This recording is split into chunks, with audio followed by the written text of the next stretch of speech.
Welcome to this evening's 2026 Prothero lecture, hosted here by the Royal Historical Society. My name is Lucy Noakes. I'm the current president of the Society, and it's my very great pleasure to welcome you all this evening, both those here in the room this evening and those of you joining us online. Welcome to you too, and congratulations to all of you for making the correct decision of valuing history over football. So the Prothero lecture is one of the highlights of the Society's annual events calendar. Established in 1969, the lecture, named for the historian and former Royal Historical Society president George W. Prothero, has been given annually since that date. Those invited to give the lecture are leading historians whose research has shaped how we think about this. Prothero lecturers over the past 5 decades include, among many others, Joanne Book, Linda Colley, Stephen Cadini, Natalie Zemon Davis, Alvin Houghton, Quentin Skinner, Keith Thomas, and last year, Peter Gattrell.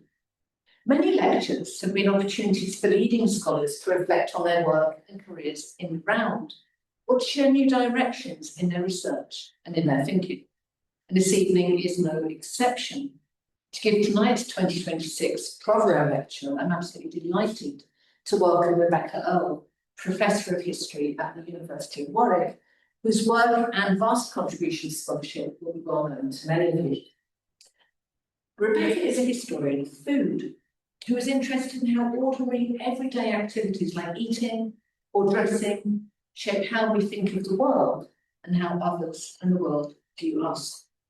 She's interested in interrogating the movement of ideas and practices across expansive geographies. Her most recent book, Feeding the People, The Politics of the Potato, which was published in 2020 by Cambridge University Press, offers a global history of the potato, which originated, as you know, in the South American Andes, but is now ubiquitous around the world. And Rebecca has demonstrated the importance of thinking about the potato as a global food commodity and its spread in the 18th century in particular, a time when food was central to an expression of Europe's political power. And Rebecca has also written about histories of myth-making, of clothing, of letter writing, and the distinctive Spanish-American pictorial genre known as casta painting. And in recognition of her work, Rebecca has been a recipient of many awards, including, I love this one, the Gourmand Food Culture's 2021 Best in World Prize for Feeding People, the Conference on Latin American History's Bolton Johnson Prize for a 2012 book, The Body of the Conquistador, Food, Race and the Colonial Experience in Spanish America, 1492 to 1700, and prizes for articles awarded by William and Mary Quarterly and the Agricultural History Society. Rebecca's currently writing about what we can learn from cookbooks of the renowned cook, as well as researching the surprising and consequential last voyage to Santiago Apostol, a Spanish ship captured twice in 1793. And I'm really glad we have the opportunity to learn more about Rebecca's research and the Santiago this evening. So, welcome Rebecca. Would you please now join me in welcoming Rebecca to give the 2026 Prothero lecture on the last voyage of the Santiago, a ship in its world in the age of revolution. Well, thank you very much. Can you all hear me in the back? Yes, good, excellent. Thank you. I'm really honoured and still kind of amazed that I'm giving this lecture. That this is such a distinguished venue to be speaking. Thank you so much.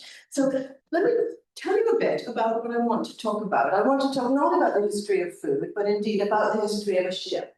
And so it's, in a way, off topic for what I allegedly do, but this is what I'm working on right now. So let me start by telling you a little story. In 1792, the Spanish treasure ship, the Santiago Apostol, set sail from Lima. Let's see. I'm going to move to the next one.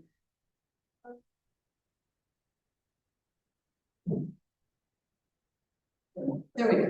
This is not the Santiago Apostol, but it might have looked like that. It was heading for Cadiz, but before it reached its destination, it was captured at sea, not once, but twice. And With this began a decade-long saga for the crews, the passengers, the cargoes, the merchants, the insurance brokers, for diplomats, for translators, judges, and a multitude of others who were caught up in the Santiago's wake. I'm trying to write the story of the Santiago's unexpected and consequential voyage. And today what I'd like to talk about is why this sort of history is worthwhile. What, in other words, we can learn from it beyond the facts of what happened to a particular ship in the age of revolution.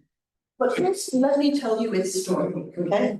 On to the next scene. So in April of 1792, a ship left Peru with a spectacular cargo, millions of silver and gold pesos, and a vast quantity of miscellaneous other goods. Maybe we can go on to the next slide and you can get a bit of an overview of the cargo. A crew of about 100 manned the ship. Most were from Spain, others were from its empire. Also aboard were a dozen passengers, including an 8-year-old boy and his 12-year-old brother, who were traveling solo to Spain for their education. Also on board were several Englishmen, deserters from the Royal Navy, who were being repatriated at vast expense and doubtless to their considerable annoyance. So the ship's departure from Lima's port had been inauspicious. Less than a fortnight after it left, it returned, leaking badly.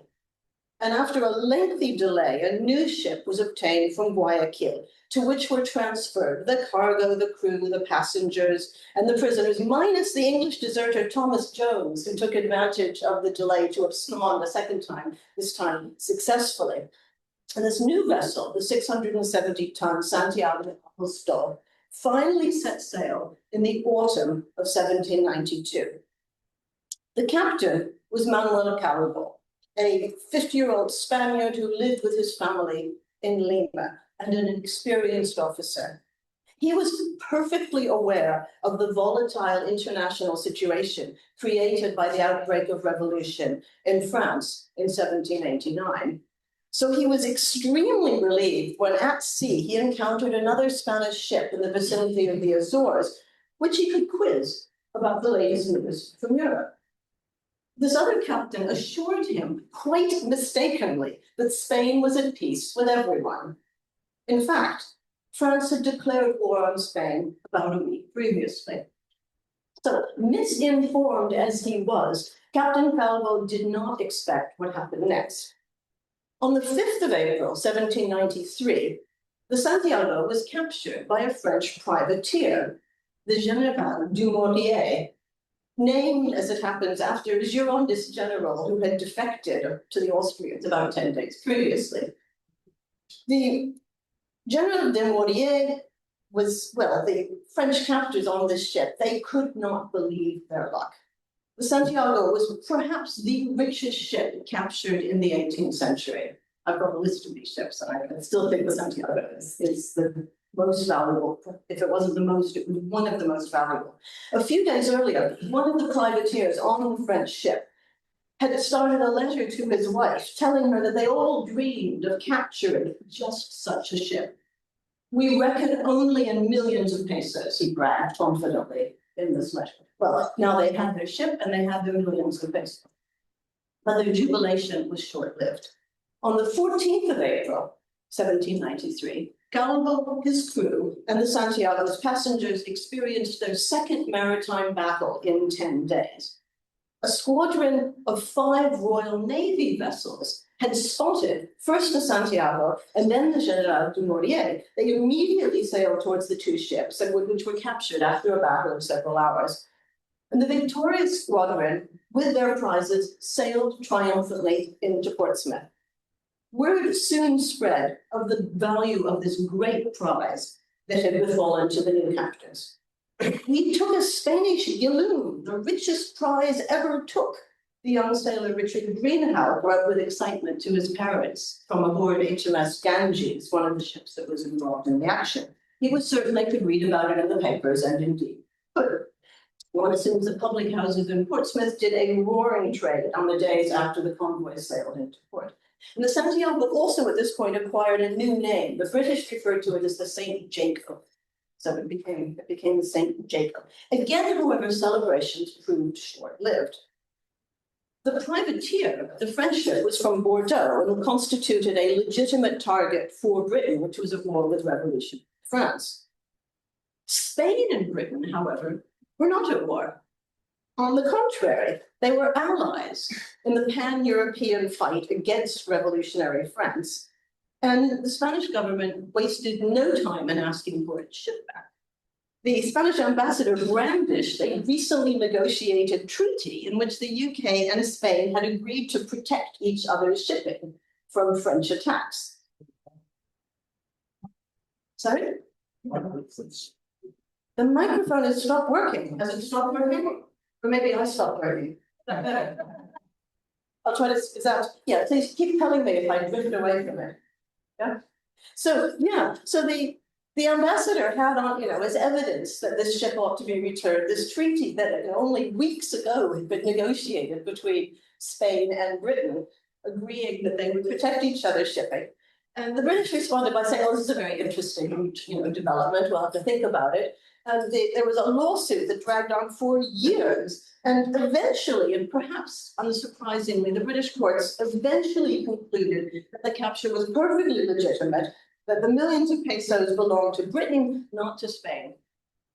Spain thereafter declared war on Britain, citing Britain's outrageous treatment of the Santiago as a precipitating factor. We can have... I went a little too soon, sorry. Yeah. It's slightly blurry, I see, but anyway, this is part of their declaration in which you can see there is the Santiago very blurrily being named as one of the 4 reasons why Spain declared Britain. So while Britain and Spain were sparring over ownership of the Santiago, the ship's unfortunate passengers and crew were undergoing their own odyssey. Some began what became a 2-year sojourn on the Isle of Wight as they awaited the outcome of the case. Interactions between the Spanish crew and locals varied. The sailor Domingo Rodriguez was imprisoned for murdering Thomas Cartwright, a groom who was working for one of the local aristocrats. Others were hospitalized for sexually transmitted diseases, the costs carefully totted up, and the bill sent to the Spanish embassy. From Peru, the father of the 2 little boys wrote frantic letters to the Spanish court begging the monarch to rescue his defenseless boys. Ambrosio Cerdan, in other words, feared for his sons. Others were more concerned about the cargo. Merchants in Peru and in Spain stood to lose every penny that the British hoped to gain. The Santiago had been carrying about 1/10 of all the bullion that was sent from into Spain in 1793. It was a significant quantity of the bullion that was imported. You can imagine the impact this unfortunate occurrence has had on everyone's spirits, given the interest in that boat, wrote one Captain Merchant. Accusations quickly spread. The entire lamentable situation was the fault of Captain Calvo, or possibly the Peruvian viceroy, who, so it was rumored, had delayed the departure of the ship for their own corrupt benefit.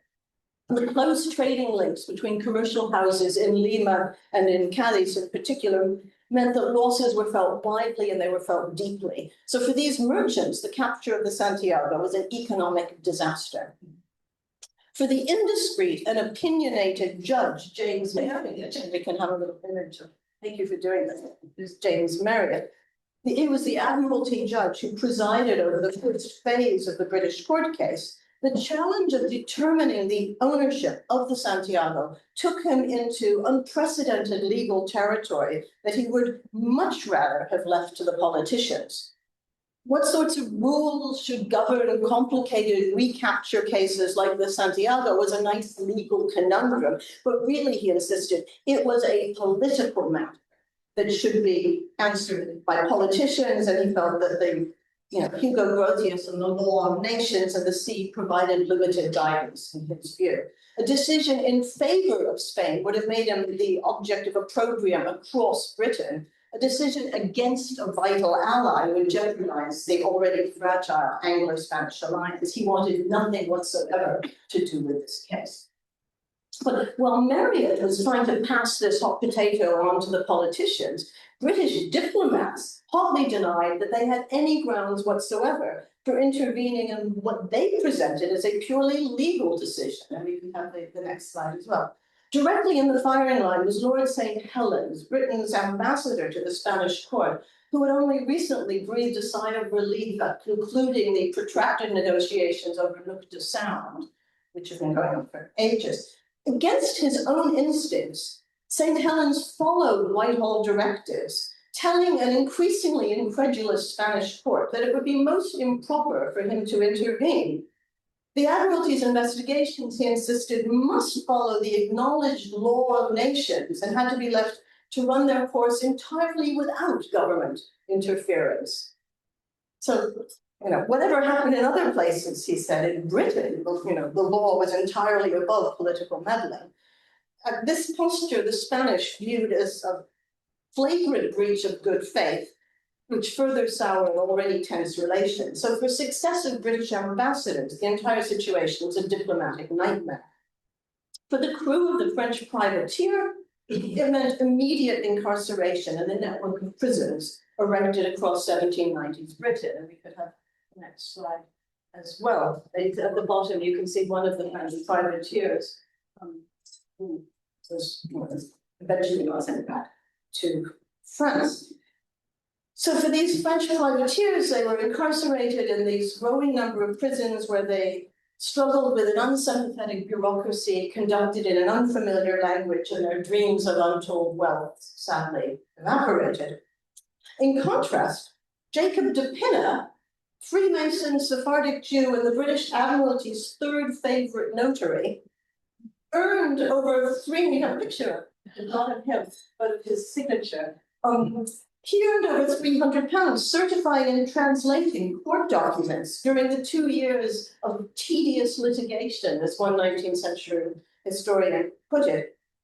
De Pinna also became an intercultural intermediary, helping the Spanish crew navigate the intricacies of the British legal system.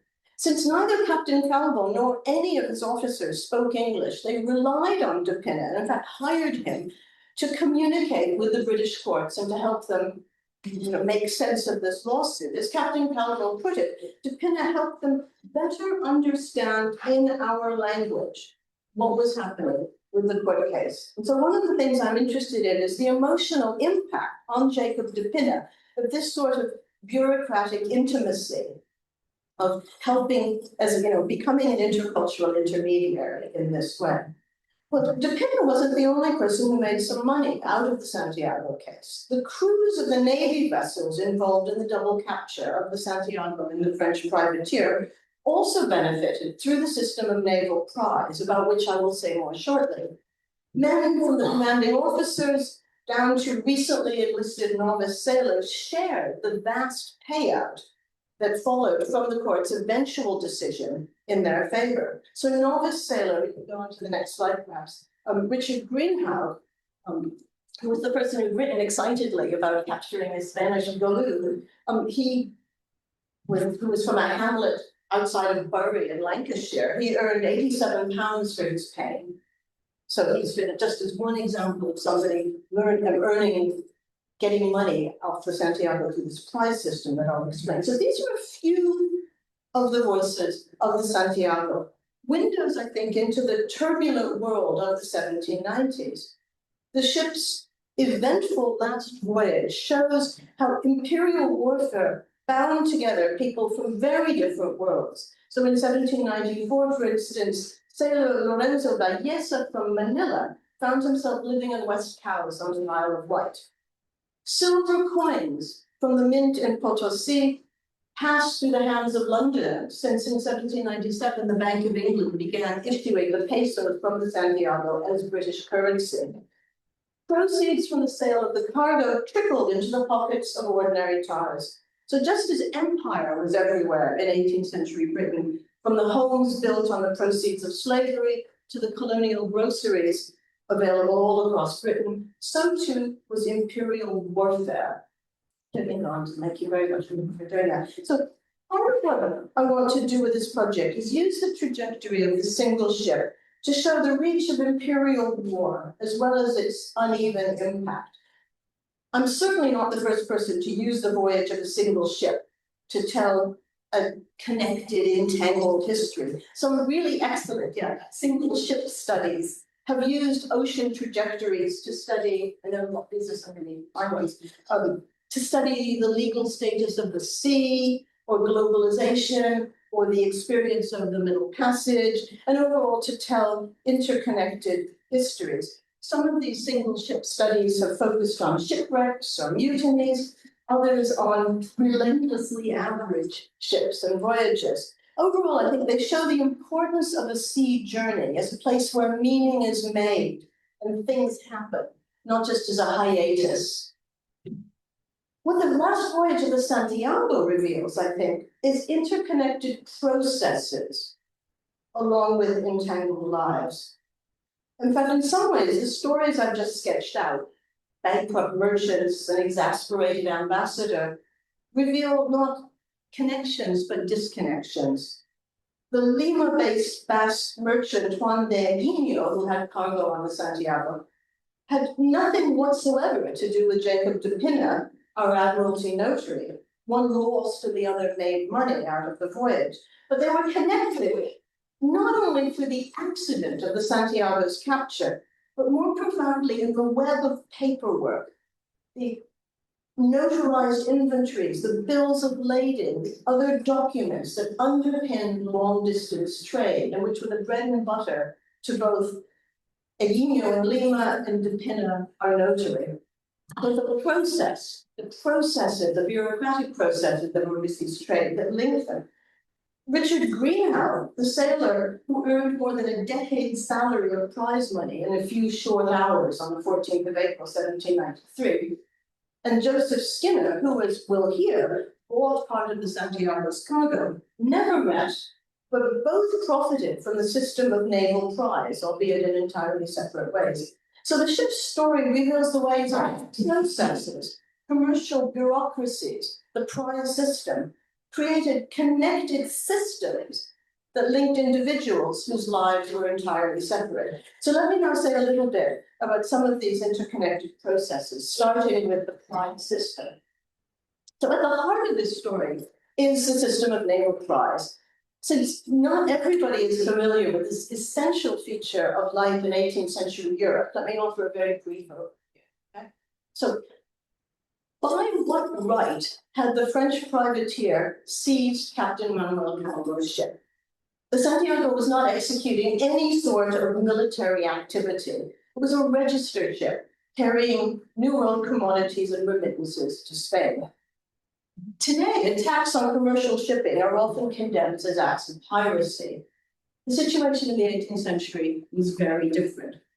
The capture of the Santiago by the General Dumouriez was in perfect accord with the era's maritime norms. During periods of war, states were entitled, indeed expected, to seize not only military vessels belonging to their enemies, but also mercantile ships engaged in nothing more provocative than carrying herring or red wine to or from enemy ports. This was standard military practice and indeed formed a core part of naval strategy. It was a form of economic warfare, just as important to weakening the enemy as any military maneuver. Since France and Spain were at war, Spanish ships were at risk of capture by a French vessel. By the same logic, French ships were vulnerable to capture by British ships. The ships were captured, this is the point that I want to make, ships were captured all the time. During the War of the Austrian Succession, for instance, a British capture occurred on average every other day. In fact, this was one of the reasons that merchants took out insurance, because your ship was likely to be captured. Once a capture had been declared good prize, that is a legitimate seizure, the captured ship and its cargo were auctioned off. This process injected millions of pounds into the British economy, just looking at Britain alone, contributing ultimately to Britain's overall supremacy at sea and ultimately its defeat of revolutionary France. We could have a slide. The value of some of these captures was absolutely phenomenal. I mean, you can read some of these examples of some of these very large seizures. This is a lot of money we're talking about, right? Just for comparative purposes, you can compare it to the value of all retained imports in Britain in a year that I was able to find figures for, which is about 13 million pounds. So you can see these ships that are carrying, near £1 million each, right? This is a lot of money that we're talking about. So what happened to this money? Well, the proceeds from these captures were distributed to the personnel on the ships that affected the capture. The money, in other words, went straight to the officers and crew. What this did was circulate money through the British economy, not along the arteries of trade and manufacture, not along the arteries of wage labor, not along the lines of aristocratic rents, but through different channels. Prize flowed around the country following the routes carved out by participation in the Royal Navy, and more generally the world of privateering.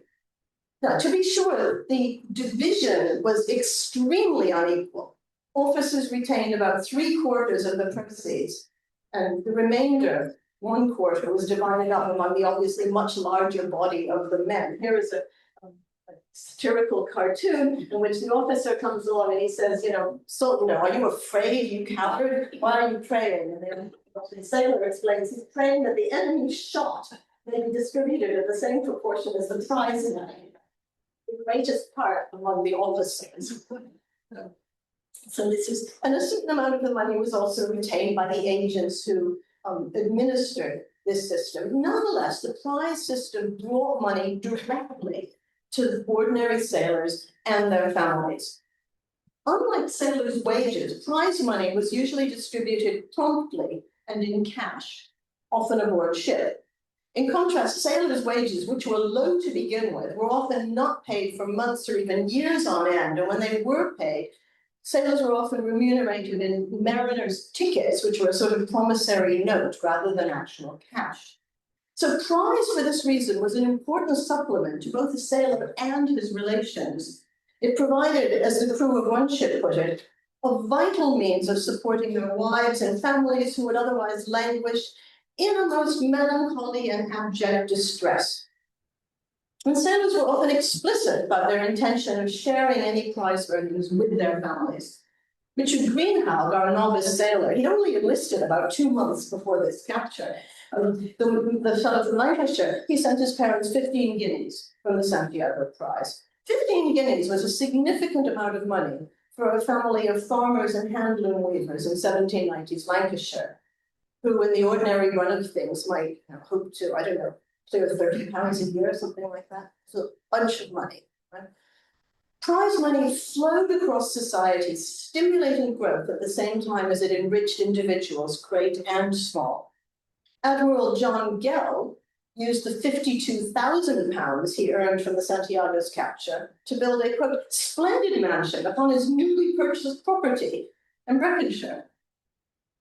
Another recipient of the £87 payout going to ordinary sailors proved to be a woman who had, quote, served in men's habits as a sailor in various situations for a space of not less than 10 years.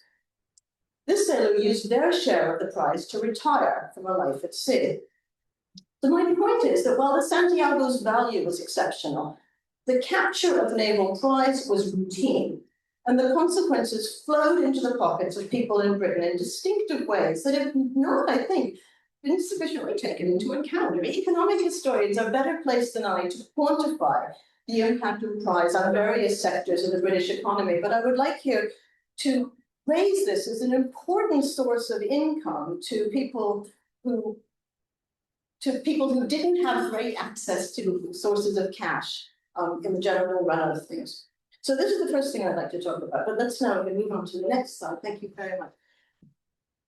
The story of the Santiago highlights a further set of interconnected processes. These are imperial warfare, capture at sea, and the circulation of commodities.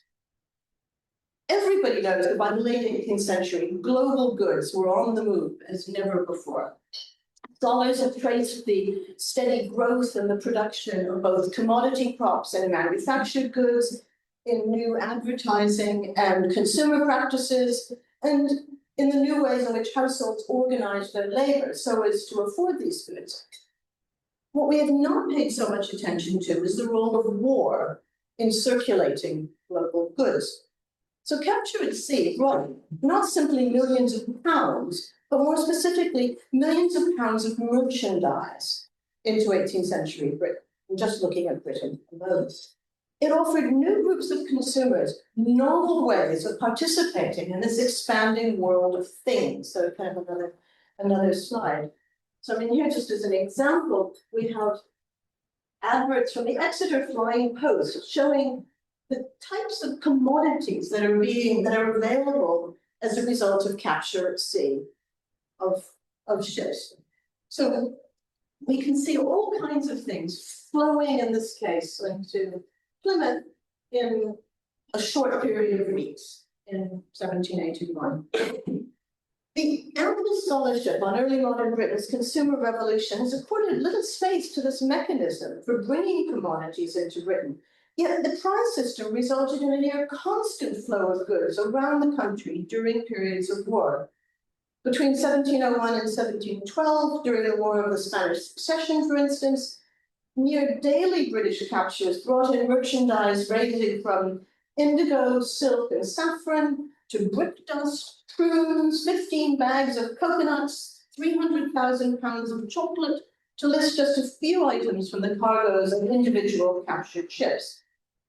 On a single day, the 17th of March, 1756, during the 7 Years' War, 3 different captured ships were sold at Lloyd's Coffee House on one day. This was an important and perhaps underappreciated source of global goods, entering the British economy not quite for free, but far below market value.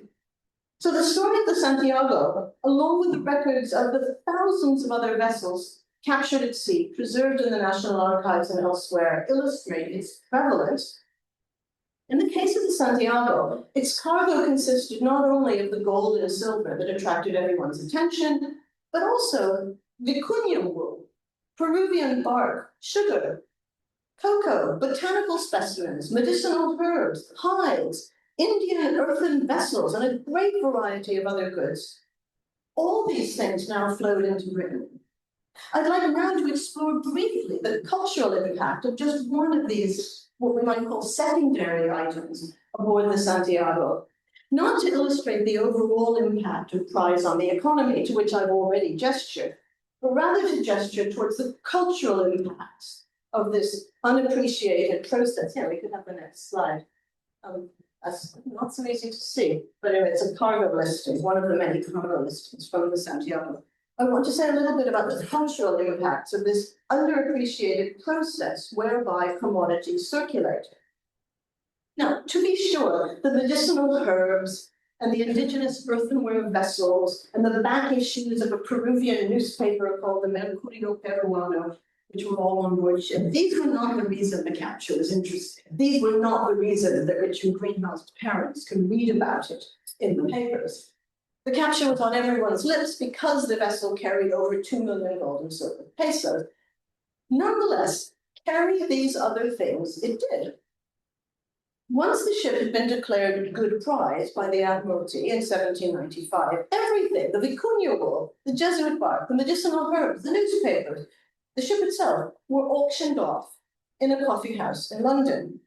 This heterogeneous body of goods reached unexpected consumers through routes that, again, have attracted, to my mind, surprisingly little attention. Admiralty auctions of this sort, like of the Santiago, function differently from the elegant sales held at James Christie's fashionable premises in Pall Mall. Admiralty auctions, remember that slide, were by the candle, for sale by the candle, which meant that the bidding of each lot lasted exactly as long as it took to burn through a marked section of candle. So, they moved along briskly, these sales. And the clientele varied as well. Merchants, not wealthy connoisseurs, were the typical buyers, people interested in purchasing several serums of cacao or 12 cases of red wine. Also attending were people from the maritime world. We could have maybe the next slide as well. after the ship's fittings and sometimes the ships themselves. So here, for example, you can see, if I step over here, tell me whether can you still hear me briefly in the back? Yeah, just about. Oh, maybe just up here, I'll shout very loudly. Here is a scene in Lloyd's Coffee House where a ship is being auctioned off, and all the other venues, the other vignettes are people talking about buying goods from captured ships. So these are all merchants who are talking about their intention of purchasing goods from the ship. So what happened to these sorts of goods that were being sold off? For instance, in the case of the Santiago, what happened to the ton of calaguala, or Phlebodium decumanum, a medicinal herb used for, something used for, it was a medicine, which was packed into the hold of the Santiago along with all these other things by a Lima merchant. What happened to this medicinal herb? Well, it attracted the attention of one Joseph Skinner, a naval surgeon with a particular interest in herbal remedies from the Americas, who made a point of attending the 1795 auction where it was being sold off at Garraway's Coffee House. While he was there, Skinner also picked up the copies of the Peruvian newspaper, and something that the Admiralty inventory listed as one large picture representing a procession in Lima. So what was this picture? Well, the painting has vanished. It's hanging, I'm sure, on the wall of the stately home somewhere in Britain, but we know quite a bit about it. Nonetheless, it was commissioned, we have the next slide, in Lima by an indigenous man, a merchant named Bartolomé de Mesa Tupac Yupanqui. There he is.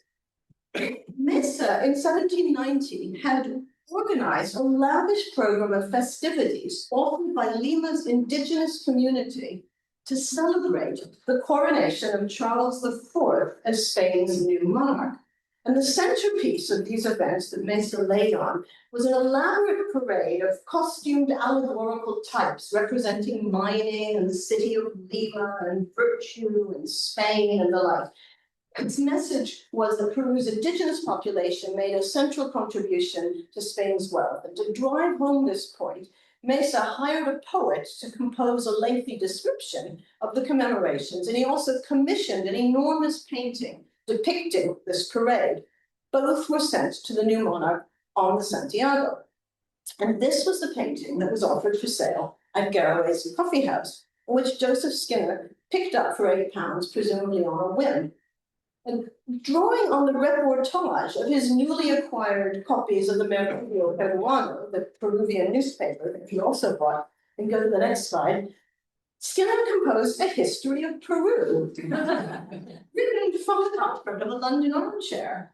And he illustrated it with prints based on Mesa's painting, well, now his painting. And in the process of doing this, he converted the allegorical figures who had graced Mesa's festive parade into a series of folkloric depictions seemingly representing actual Peruvian types. So this feather-dressed man, for example, whose costume was intended to add brilliance and ornament to the proceedings, became a warrior belonging to one of the barbarous nations, dressed in typical costume. So the allegorical became ethnographic. And dismembered in this way into a series of disconnected prints, the painting was transformed into a depiction of typical Peruvian garb, or as its typical Peruvian garbs, which was reprinted in encyclopedias. We can go on to the next one just to trace that one image. So here it is in the book called The Costume of the Inhabitants of Peru. But, so it took on a life of its own, this painting, reinforcing a European image of Peru as a romantic but backward civilization peopled by feather-clad Incas. So capture at sea, in short, brought wealth to the families of individual seamen through the prize system.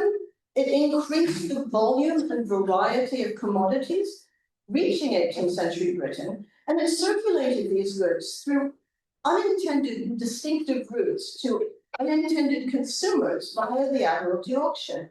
And as a result, As the afterlife, I think, of Mensa's painting illustrates, these goods were at times also able to shape the British cultural imagination in unexpected ways. So imperial warfare moved commodities into and around Europe in ways that are significant in terms of both their economic and their cultural impact. The Santiago tells a particularly spectacular tale of a cargo so enormous that 21 ox-drawn wagons were required to transport the gold and silver alone to the Tower of London. But it also reminds us that capture at sea circulated commodities of all sorts, from vicuña wool to a very large Peruvian painting, to new consumers. And when one considers that during the 18th centuries, many imperial conflicts, capture at sea occurred, as I've said, on a near daily basis, it becomes apparent that their cumulative impact, both economic and culturally, I think merit attention. Well, the final thing, if we go on to the last substantive point I'd like to make is to highlight a final broader theme entangled in the story of the Santiago's last voyage. And this is the corrosive presence of slavery. But to be sure, the Santiago was not a slave ship. Some of the most illuminating single ship studies chart the transatlantic crossings of slave ships, but the Santiago was not one of them. The Santiago carried species, wool, cacao, other economic goods, not enslaved men and women. Nonetheless, many of the people connected to the Santiago were implicated in the system of plantation slavery that helped underpin Britain's expanding economy. And this is because, as other scholars have shown, the tentacles of that system were everywhere in 18th century Britain. So even in the story of this Spanish ship, we cannot avoid its importance to Britain. So let me give you a few examples, starting with Admiralty Judge James Marriott, the man who insisted that the adjudication of the Santiago should be left to the politicians and should be guided by political expediencies as much as by Samuel von Pufendorf of the Law of Nations. You remember him, right? Yeah, you remember Marriott. So, Marriott oversaw many cases in his 2 decades as an Admiralty judge, and some of these cases caused him considerable anxiety. He knew that his ruling on the Santiago would have significant political ramifications, and he wished the chalice of overseeing the sensitive case would pass to someone else. He did not fret about the decision for which he's best known today, at least among historians. Marriott was the presiding judge in several notorious cases of abuse and murder aboard ship. One involved, we can have the slide, one involved the murder of a young Negro girl who was being transported into slavery aboard the Recovery. This indeed is the case that Saidia Hartman discusses in her well-known article, Venus in 2 Acts, which some of you might be familiar with. In 1791, the Recovery's captain, John Kimber, murdered this young woman with a ferocity that disturbed even some of the other white crew members. Unusually, the case went to trial. Marriott acquitted Kimber. Slavery touched the lives of many. We could actually go, it's such a dreadful picture. Let's go on to me. We're not quite, I'm purely concluding, but I just thought I'm going to be looking at that awful image. Slavery touched the lives of many of the people connected with Santiago. Admiralty notary Jacob de Pinner translated many documents related to the capture of slaved vessels. Before Britain's 1807 abolition of the slave trade, he was hired to translate the list of people aboard these ships, just as he translated the details about inanimate cargoes. After 1807, he was hired to examine ship papers to determine whether the vessel was engaging in what was now, from a British point of view, an illegal trade. And it's hard to know what he thought of this switch, from being asked to translate documents that treated enslaved Africans as cargo to compiling these documents as evidence of a crime. But one of the things I'm interested in pursuing is how he really, what this meant to him. Lord St. Helens, Britain's ambassador to Spain, the one who chafed at the hostility of the Spanish court during the fractious negotiations over the Santiago, he was the grandson of a Barbadian sugar planter. The brother of our British mariner, Richard Greenhow, the one who earned £87 from capturing a Spanish galloon, his brother joined a Guinea man, a slave ship working off the Guinea coast of West Africa. Greenhow advised his brother to be grateful he worked on a slave ship rather than the exploitative Royal Navy. Many of the people connected with Santiago, in other words, were also connected to slavery, despite the fact that Santiago itself was not. Slavery and the plantation economy it sustained provided one of the motors fueling Britain's phenomenal economic growth over the 18th century, and its impact reached from the aristocracy to families such as the Greenhouse in rural Lancashire. So the voices of the Santiago, or at least those I've uncovered so far, don't include those of the enslaved, but I think the ghosts of these enslaved men and women hover over the ship, a reminder of the centrality of slavery to this story. So to conclude, what can we learn from this sort of piecemeal investigation into the voyage of a single ship? Maritime disasters, or I guess depending on your perspective, bonanzas, such as the Santiago's double capture, move both people and things to unexpected locations, where they took on new identities, shaping events and undergoing transformations. Mobility has become a key concept in the study of material culture. But I think we need to accord more attention to the role of warfare in moving things around the 18th century world. As the circulation of silver pesos from Potosi around Britain indicates, part of the way that the ship's capture connected Lima, Cadiz, the Isle of Wight, London, Lancashire was through the movement of the goods that it carried. The Santiago's unintended trajectory disrupted the social lives of its heterogeneous cargoes as much as it did the lives of the men and women touched by these events. So half a ton of vicuña wood, third of a ton of cinchona bark used to treat malaria, a great quantity of cacao, many other products from Spain's American Empire entered Britain with the captured Santiago. This was a significant influx of goods and specie into Britain. The globalization of trade, which brought an ever-increasing variety of commodities into Europe. Well, the microphone's going again, thank you. Yeah, what was I saying? On the one hand, we're aware of the globalization of trade, bringing all these commodities into Europe, on the one hand, and we're aware of disruptions to trade caused by warfare.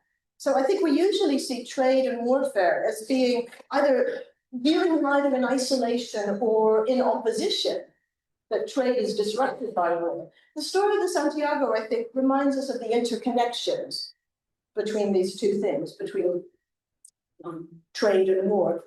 And the story of the Santiago also alerts us to the broader economic impact of the prize system. Its contribution to Britain's economy was immense and reached not only the wealthy, but as I've been saying, the families of ordinary sailors, who in so many other ways were the losers from the mass recruitment and impressment of young men to service the Royal Navy. I'd like to really end with a question, an open question about restitution. What, if anything, are the implications for today of these distant events on the high seas? Should Mesa's enormous painting resurface, who ought to own it? Who really owns the Santiago's 2 million pesos? We can go to the next slide. The ongoing dispute over the wreck of the San Jose is in some ways instructive. This was a Spanish ship that sank in 1708 off the Colombian coast.